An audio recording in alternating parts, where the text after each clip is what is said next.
Fíjate que me estaba viendo un documental, un reportaje de UFC con respecto al tema de la demanda que tienen que le pusieron los demás peleadores por, eso en inglés se llama antitrust, como pues, sobre todo lo del tema de los pagos, el tema de que pues, puede ser un monopolio, el tema de que digamos tiene todo, casi todo el poder de las MMA. Y me estaba viendo el reportaje, en un momento llega y uno de las cosas que comentaban era que la UFC sostenía el hecho de que ellos no dependían de los peleadores, o decir que el atractivo de UFC no eran los peleadores. Sí, decir que como tal el atractivo de UFC no era que dependían de los peleadores que podían llegar a estar en los eventos, sino que representaba como, o sea, que dependía como de un movimiento más grande, en ese sentido. Entonces uno se ponía a ver, bueno, si la UFC al final se basa en hacer peleas y al final es una empresa que presta un servicio de entretenimiento al final, pero pues es un servicio. Y los que al final prestan el servicio son los peleadores que van y pelean dentro de la jaula, dentro del octágono, durante los eventos. Pero si uno se pone a ver, eso es, puede que tengan razón en el sentido de que no es el mayor atractivo, o no el mayor atractivo, pero no es lo más importante. Porque, por ejemplo, si uno se pone a ver la historia desde atrás, ¿sí? Cuando el UFC 1 con Gracie, o ve las distintas figuras que han pasado, que si Chuck, que si después Tito, yéndose incluso hasta cuando estaba Huge, cuando estaba GSP, cuando estaba Ronda, que llegó luego McGregor, y se pone a ver uno de los diferentes nombres, siempre ha habido un nombre principal que ha permitido que la empresa siga avanzando. O sea, en ese sentido se parece mucho al modelo que utiliza, por ejemplo, la WWE, o que utiliza en general la lucha libre norteamericana, por lo menos sí, la WWE en general, porque en Japón no pasa así, que es que se basan o utilizan como pilar una persona, por ejemplo en su momento Hulk Hogan, o después Ric Flair, o después Stone Cold, o La Roca, o en su momento John Cena, o en su momento, pues ahora mismo siendo Roman Reigns. Y es como que siempre hay alguien que toma, pues en el lado de WWE, es alguien impuesto por la compañía, pues al ser un entretenimiento deportivo prescrito.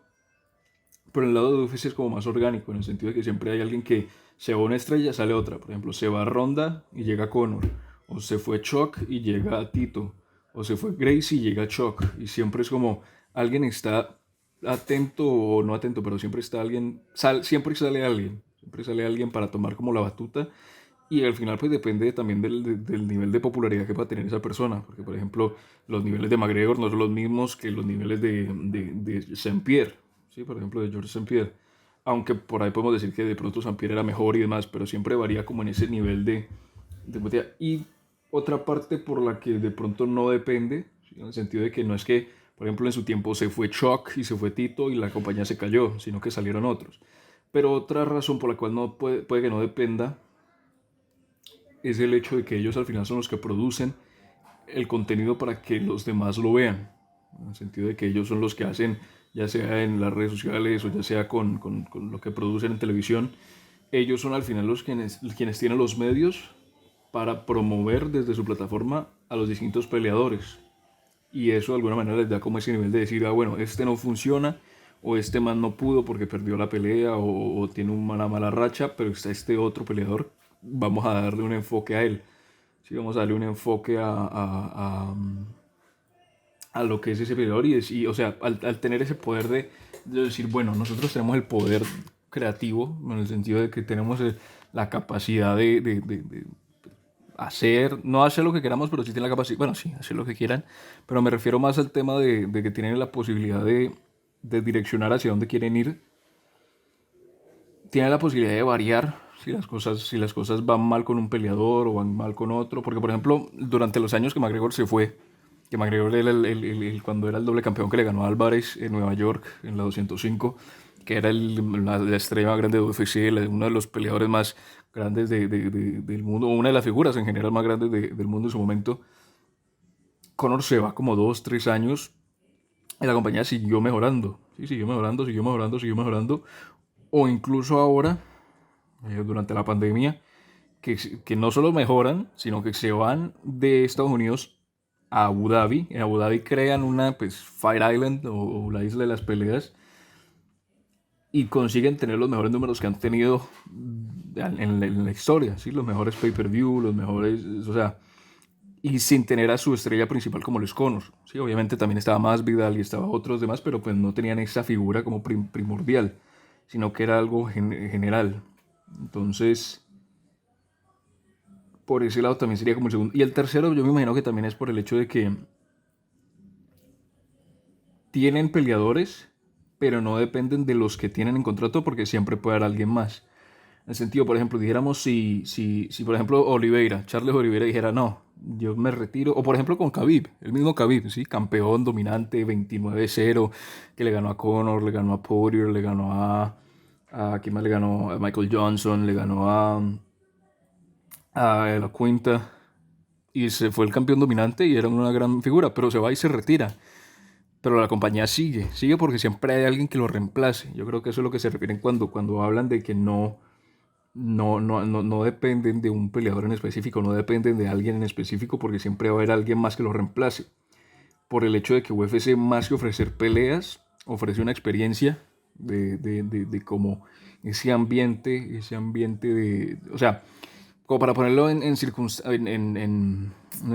pero en analogías, por ejemplo, como el Real Madrid en fútbol, que el mejor jugador que han tenido en todos los tiempos, Cristiano, se va, ¿sí? Con toda la publicidad y la figura mediática que es, se va, pero el Real Madrid sigue siendo el Real Madrid, por un lado, por la historia que tiene, y por otro lado, porque siempre llega alguien para reemplazarlo. Puede que se demore 1 año, 2 años, 3 años, pero siempre llega alguien para reemplazarlo, porque esa es, digamos, la mística que tiene el club. Yo creo que a eso es lo que se referían, es la mística que UFC tiene, que se ha creado a partir de los peleadores y a partir de cómo ellos han manejado ese contenido que ellos pueden crear, pero que a lo largo de los años al final determinó que ellos, sin importar lo que pase, quién se vaya y quién llegue, siempre va a haber alguien que reemplace a otro por el hecho de ser el número uno, por el hecho de ser esa figura. Y es por eso que hacía la analogía antes con WWE, porque se fueron las principales figuras, pero siempre llegaba alguien para reemplazarlos. Se fue Hogan, llegó Stone Cold, llegó La Roca, llegó Triple H, llegó después Cena, después llegó Roman, ahora está Roman. Incluso para las mujeres también.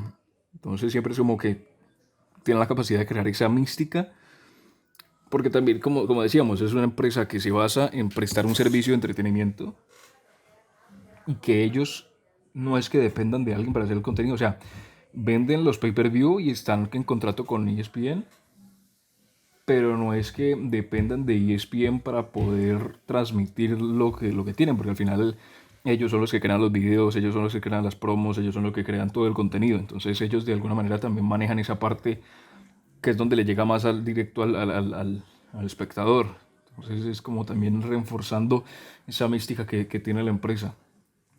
O incluso, o sea, si lo vemos ahorita que pelea Conor en 10 días, que pelea bueno, 6, que pelea en 6 días con Poirier, y ellos, eso fue algo curioso porque yo estaba viendo la programación, pues me puse a ver el Instagram de UFC y se veía claramente como de un día para otro cambiaron todo lo que estaban subiendo y lo enfocaron puramente a Poirier contra McGregor.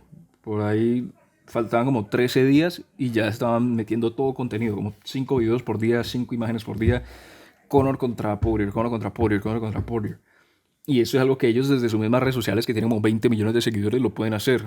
O incluso en YouTube también, y me imagino en Estados Unidos, porque acá casi no se ven los comerciales. Pero en Estados Unidos también me imagino que estarán con los afiches, estarán con los comerciales, estarán con las promociones, con la propia, incluso McGregor, diciendo que no iba a ser, no, él no iba a hacer todo el tema de prensa, que no iba a hacer ruedas de prensa, que no iba a hacer nada de media, pero al final llega y empieza a hacer Instagram Lives y le sale bien, ¿sí? O sea, les resalta el interés. Entonces es eso, como crear esa mística de que más que ver peleas, se está viendo un evento, se está viendo algo especial, ¿sí? Algo que no se ve, no que no se vea todos los días, pero que es algo único que nadie más da. ¿Sí? También pues el hecho, como por ejemplo he comentado de Ina en anteriores charlas que ha tenido, que el UFC se centra en que sin importar cuánto hable un peleador, lo único que importa es cómo actúa en el día de la pelea. Porque precisamente ahí es donde entramos. Por ejemplo, si McGregor, cuando recién llegó, las 3 primeras peleas, hubiese hablado y hablado y hablado, y hubiese tenido ese reconocimiento, pero después hubiera comenzado a perder, a perder y a perder, pues al final esa publicidad que le puede haber hecho UFC pues no serviría de mucho porque pues no la complementó. Pero por el hecho de que habló, UFC pudo. Ellos manejando ese contenido pudieron darle una expansión hasta que pues terminó peleando con Mayweather creo que la segunda pelea de más ventas en la historia de Pague por Ver. Entonces también es como eso de no dependemos de un peleador, sino que dependemos de la mística que tenemos, de lo que el servicio de entretenimiento que ofrecemos, que es complementado por los peleadores y sus personalidades. O sea, es como eso, y aparte el hecho de que pues si está en UFC se supone que puede tener las mayores comodidades, que tiene el nivel de élite, que tiene digamos los mejores sueldos, aunque ese es otro tema que se está viendo, pero pues que tiene los mejores sueldos, las mejores instalaciones, la mayor llegada y que al final da las mayores oportunidades, que eso es otra cosa que White también ha dicho, que el UFC no es un trabajo sino que es una oportunidad y que cada quien la puede aprovechar como mejor piense, pero... Pero ese sentido, o sea, ese sería más o menos el modelo que tendría como UFC, el de dar un servicio de entretenimiento complementado por los peleadores y que lo único que importa es cómo ellos peleen el día de la pelea sin necesariamente entrar a hablar sin antes pelear. O sea, es un medio enredado, pero se entiende cómo ellos funcionan dentro de la compañía. Yo creo que por eso, pues digamos, o sea, Pride en su momento cayó también por los Yakuza y demás, pero pues por eso que UFC hoy en día es la más grande en lo que se refiere a MMA. Y no ha de ser casualidad tampoco.